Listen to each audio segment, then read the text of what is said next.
गायत्री माँ की इतनी मेहरबानी मुझ पर बचपन में ही हो गई थी कि माँ ने मुझे आत्मा होती है या नहीं, इस असमंजस वाले ख्याल से बचपन में ही उबार दिया था। आप सोचोगे कैसे? मैंने स्वयं आत्मा को देखा है। कुछ लोगों को विश्वास नहीं होगा, बिल्कुल भी विश्वास नहीं करेंगे, लेकिन मैं सत्य बता रही हूँ, मैंने आत्मा को देखा है। कैसे देखा है? उन दिनों गर्मियों में लाइट कम आती थी। ज़्यादा पुरानी बात नहीं है, आप सोचो मैं बहुत ज़्यादा बूढ़ी हूँ, मैं उन दिनों की बात करती हूँ। लेकिन गांव साइड में ऐसा ही होता था, कम लाइट आती थी।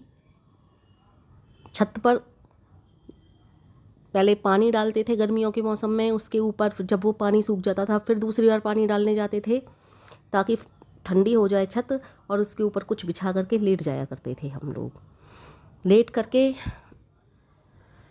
लेटे हुए थे, क्या देखती हूँ मैं, सभी लोग नीचे थे लेकिन मैं केवल और केवल एक मैं ऊपर लेटी हुई थी। तकिया लगा करके लेटी हुई थी मैं। पीछे एक बुज़ुर्ग व्यक्ति थे, उनकी मृत्यु हो चुकी थी। बहुत रोना पीटना हो रहा था उनके घर में, आवाज़ें बहुत ज़ोर ज़ोर से आ रही थीं। पीछे बीच में गली भी जा रही थी यूँ तो, लेकिन फिर भी बहुत ज़ोर ज़ोर से आवाज़ आ रही थी। और कहने को वो बुज़ुर्ग व्यक्ति थे, लेटी हुई थी, और ऐसा नहीं कि तुरंत ही मृत्यु हुई हो, कम से कम आधा पौना घंटा हो चुका था मृत्यु हुई उनकी। सभी लोग नीचे थे, पापा जी, मम्मी, भाई, बहन की शादी हो चुकी थी तब तक मेरी की, तो मैं इतनी छोटी भी नहीं थी, 15-16 साल उम्र होगी मेरी, 17 भी हो, याद नहीं है कितनी उम्र होगी, लेकिन मेरी बहन की शादी हो चुकी थी, इतनी याद है। उसके बाद मैं लेटी हुई थी, मैंने अचानक क्या देखा आसमान में, बहुत तेज़ी के साथ धुआं कलर में एकदम ऊपर को, बहुत तेज़ी के साथ ऊपर को कुछ गया, जिसके हाथ थे लेकिन पैर नहीं थे। पैर की साइड से पूंछ टाइप की बनी हुई थी। मुझे बड़ा आश्चर्य हुआ, ये क्या है? ये पुच्छल तारा नहीं है, पुच्छल तारा तो नीचे को गिरता है, लेकिन वो आसमान में गई। अंतर क्या था पुच्छल तारे का और उसमें? तेज़ी इतनी ही थी, जितनी तेज़ी से पुच्छल तारा नीचे को गिरता है उतनी ही तेज़ी से वो ऊपर आसमान में गई थी। मैंने नीचे आके बताया कि पापा जी आज ऐसे ऐसे देखा। आर्य समाज प्रवृत्ति के थे वो, हंसे मेरी बात पर, उनको विश्वास नहीं हुआ। मेरी बात पर किसी ने विश्वास नहीं किया। आज तक जितने लोगों को मैंने इस बात को बताया है, किसी ने मेरी बात को विश्वास नहीं किया, किसी ने भी।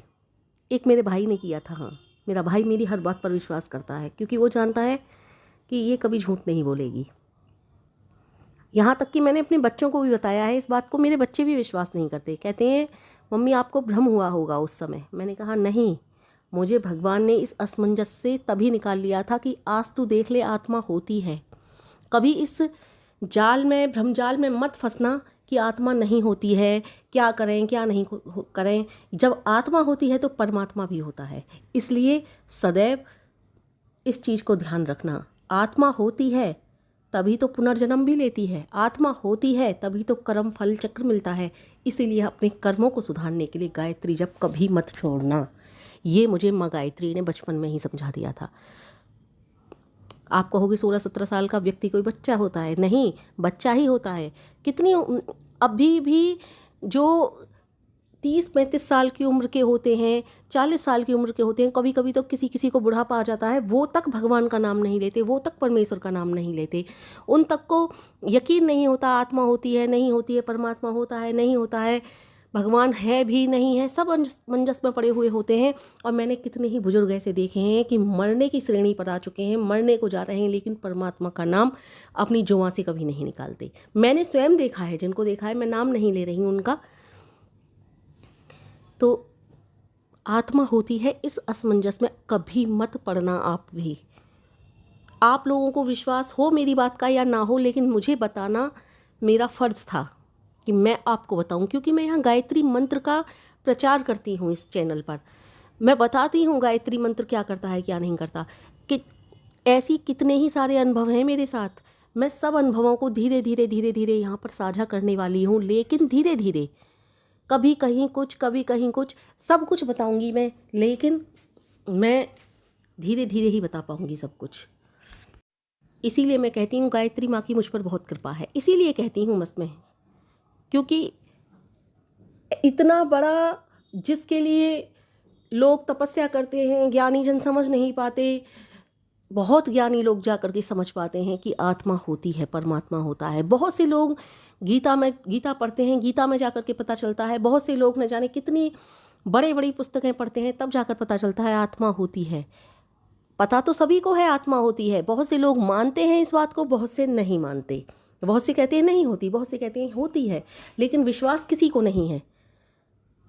और जिसको विश्वास है वो परमपिता परमेश्वर के बताए रास्ते पर चलता है, जानता है कि कर्म फल चक्र है, ये सबको भोगना पड़ता है। अगर अभी भी बुरे कर्म करेंगे तो आत्मा हमारी दूसरा कोई वस्त्र पहन करके आएगी।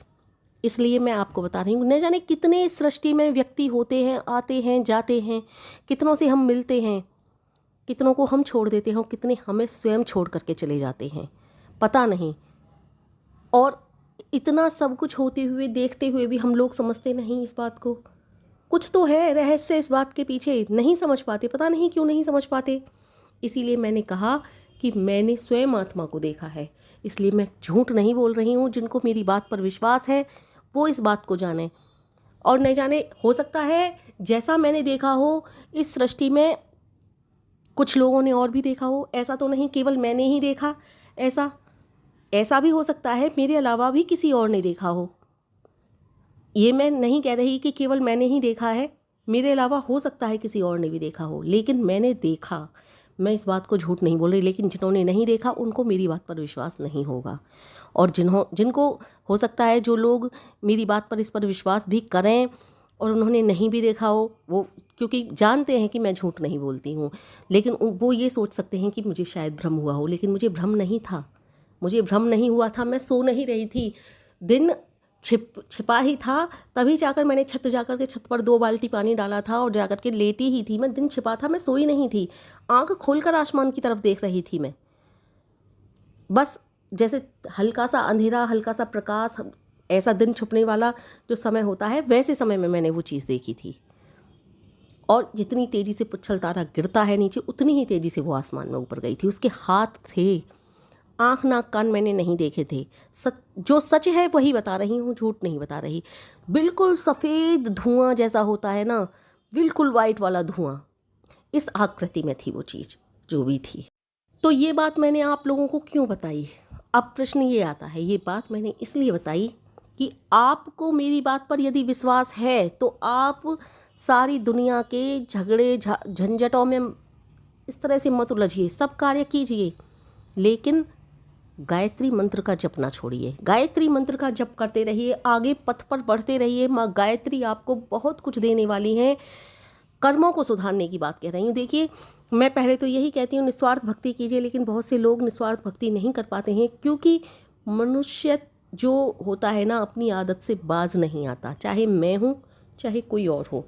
क्योंकि मनुष्य का जो अंदर का जो व्यवहार है, अंदर की जो मनुष्य की बनावट है, अंदर के जो आचार विचार है तो मनुष्य ही ना, भगवान तो है नहीं। वो मनुष्य की आदतें धीरे धीरे बदलती हैं।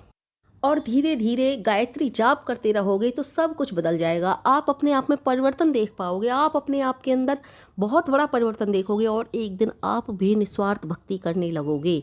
चाहे कितनी भी कटुता आपके अंदर भरी हो, कितना भी स्वार्थ आपके अंदर भरा हो, चाहे कितनी भी ईर्ष्या घृणा द्वेष भरा हो, लेकिन एक प्रण कर लीजिए कि नित्य प्रति गायत्री जप करना है। नित्य प्रति गायत्री जप करेंगे और सब कुछ बदलता चला जाएगा फिर आपका।